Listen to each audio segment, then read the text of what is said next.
नमस्कार साथियों इस टॉपिक में हम बात करेंगे कि अगर आपने धारा 98 का उल्लंघन कर दिया तो आपकी रजिस्ट्री कैंसिल हो जाएगी, चाहे वो 10 साल बाद हो, 15 साल बाद, 20 साल बाद, चाहे 30 साल बाद।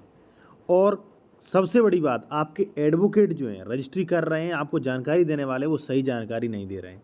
चलिए मैं आपको बता रहा हूँ, अगर आप ज़मीन खरीद रहे हैं और खासकर वहाँ पे जहाँ पे आप धारा 98 यानी कि SC ST के वर्ग का प्लॉट खरीद रहे हैं, तो आपको ज़रूर ध्यान देने वाली यहाँ पे बात है।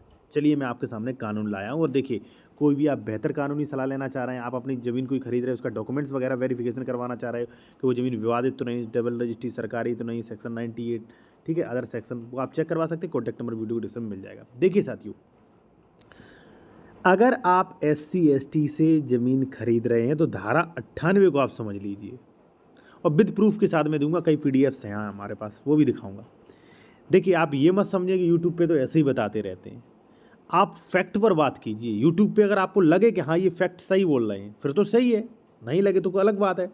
सबसे पहले तो मैं कहूँगा, आपके एडवोकेट छोटी छोटी जानकारी नहीं देते, छोटी जानकारी नहीं है, बड़ी जानकारी ये नहीं देते, क्योंकि आप रजिस्ट्री नहीं करवाओगे उनकी अर्निंग नहीं होगी, और फिर बाद में जब जांच वगैरह पड़ती है तो आप पे बीतता है, उन पर कुछ नहीं बीतता है, ठीक है ना। तो इसलिए अब देखिए, धारा 98 क्या कहता है। धारा 98 कहता है, अनुसूचित जाति जनजातियों द्वारा भूमि अंतरण माने होता है साथियों ट्रांसफ़र, यानी कि बेनामा, वसीयत, दान, उन पर प्रतिबंध लगाती धारा 98। ध्यान रखना आप ये।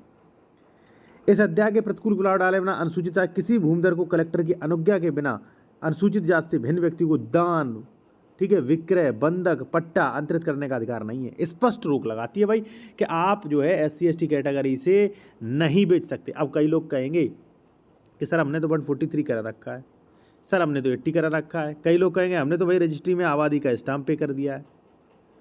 तो श्रीमान जी, मैं आपसे पूछना चाहता हूँ, आप अपने वकील से ये पूछिए कि ये कहाँ लिखा है कि धारा 143 80 आवासीय स्टाम्प पे कर देने से धारा 98 के नियमों का पालन नहीं कराना पड़ेगा।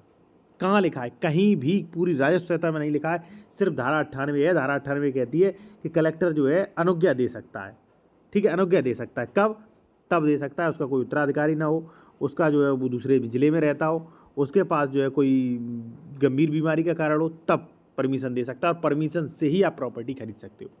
अब कई लोग कहेंगे नहीं हमने तो प्लॉट खरीद रखा है आपने, तो आप ये भी कानून देखिए। ये मैं आपके लिए कानून लाया हूँ। देखिए, एक लखनऊ में देखिए ज़मीन जो है पूरी चली गई। यहाँ पे आप देख सकते हो, 30/6/2020 नष्ट करते हुए भूमि राज्य सरकार में लगाए जाने हेतु सिक्का में प्रेषित है। यानी कि साथियों 104 105 की कार्रवाई हो सकती है। ज़मीन आपकी जो भी है पूरी राज्य सरकार को चली जाएगी। अब आपको प्रूफ दे देते, क्योंकि बिना प्रूफ के तो मानोगे नहीं। और देखिए, कोई भी बेहतर कानूनी सलाह है तो कॉन्टैक्ट नंबर वीडियो को मिल जाएगा, या आप कोई ज़मीन खरीदे डॉक्यूमेंट्स वगैरह वेरिफिकेशन करवाना चाह रहे हो तो वो भी करवा सकते हैं आप।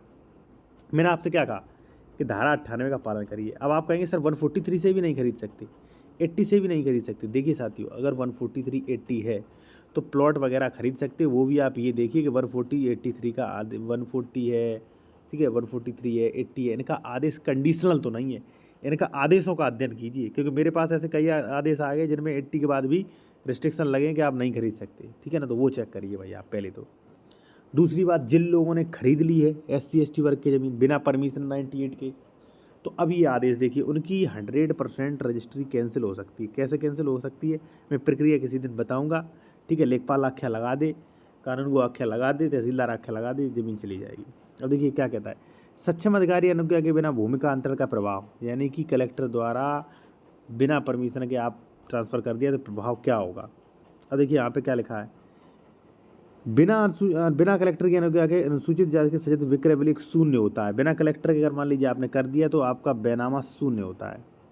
अब यहाँ पे लिखा है कि इसमें जो है धारा 166 के अधीन कार्रवाई 6 वर्षों के बाद भी हो सकती है, यानी कि ये कार्रवाई वही है जो राज्य सरकार में नियुक्त होती है। तो ये मत समझिए आज बैनामा हो गया है बच गए, 6 साल बाद भी हो सकती है, 10 साल बाद भी हो सकती है, 20 साल बाद भी हो सकती है, ठीक है। धारित किया गया कि 157 का, यानी कि 98, पहले 157 था, अनुज्ञा के बिना निष्पादित किया गया है, तो उसमें कोई भी वैधता नहीं पाई गई है, और जो है इस पर निष्पादन जो है वो शून्य रहेगा। भाई मैं आपको सब कुछ क्लियर कर दिया। कोई बेहतर से वकील, विशेषज्ञ वकील है, वो भी आपको ऐसा क्लियर करके नहीं देगा साथियों। इसके संबंध में और भी आप आदेश ले सकते हैं आप चाहें तो, ठीक है। आप चाहें तो बेहतर कंसल्टेशन कर सकते हैं। कॉन्टैक्ट नंबर हमारा वीडियो के डिस्क्रिप्शन में मिल जाएगा। आप बेहतर कानूनी सलाह ले सकते हैं विशेषज्ञ द्वारा, और अपना डॉक्यूमेंट्स वगैरह भी चेक करवा सकते हैं विश्वास के साथ, ठीक है साथियों। धन्यवाद इसके साथ।